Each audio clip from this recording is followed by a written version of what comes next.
Good morning po. Kamusta po yung mga lugar na maapektuhan nitong daluyong? May daluyong pa raw, high tide. Oo. Tapos Nagkasabay-sabay po kasi. nagkasabay-sabay Ano na. po sitwasyon dyan ngayon sa Navotas? Ito nga po, nandito po tayo ngayon sa Celeste dahil nagre-rescue po yung mga kasama po natin dito. Mhm. Dahil meron na naman yung kabilang pader na bumagsak. May pader po ulit na bumagsak. Saan po? Hello? Saan po?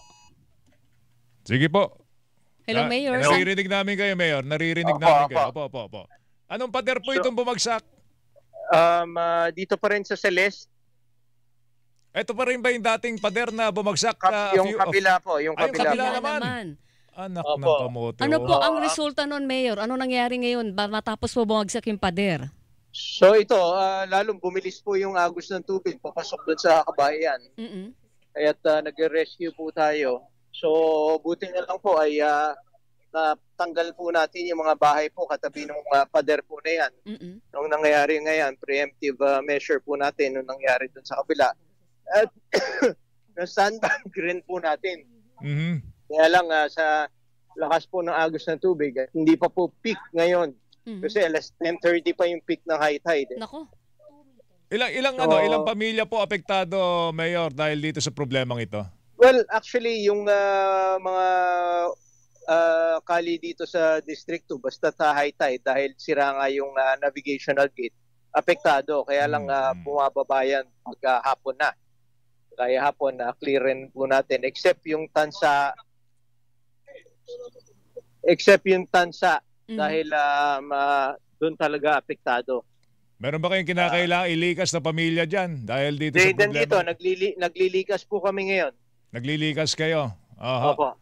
Ano po ang magiging ano rekomendasyon na Navotas para ma-resolve po yung problemang yan, Mayor? Para hindi po paulit-ulit.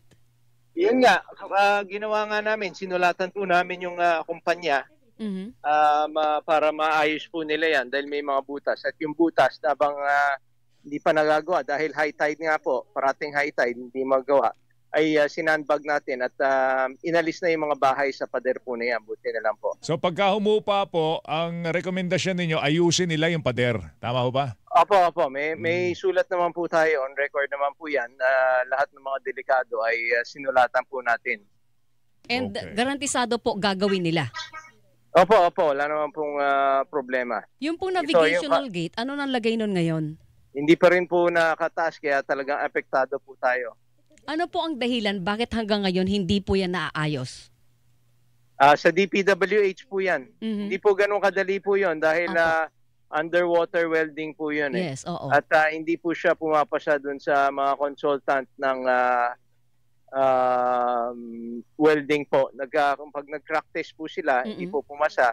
So ayaw nilang ipilit na iakyat yung floodgate dahil baka mas maging malala yung sira. So patuloy po ang testing, hindi lang pumapasa. Inulit po ulit dahil hindi pumasa. So back to zero na naman. Ngayon, pakonti-konti. Hindi rin po kasi makapagtrabaho yan ng tuloy-tuloy dahil high tide nga po. Okay, pero mamaya So, sabi niyo underwater. 10:30 ba yung rurok nung high tide? Mga 2 meters daw yun, Mayor? Actually, lagpas 2 meters, aabot na Nako. 3 meters yan, yung actual.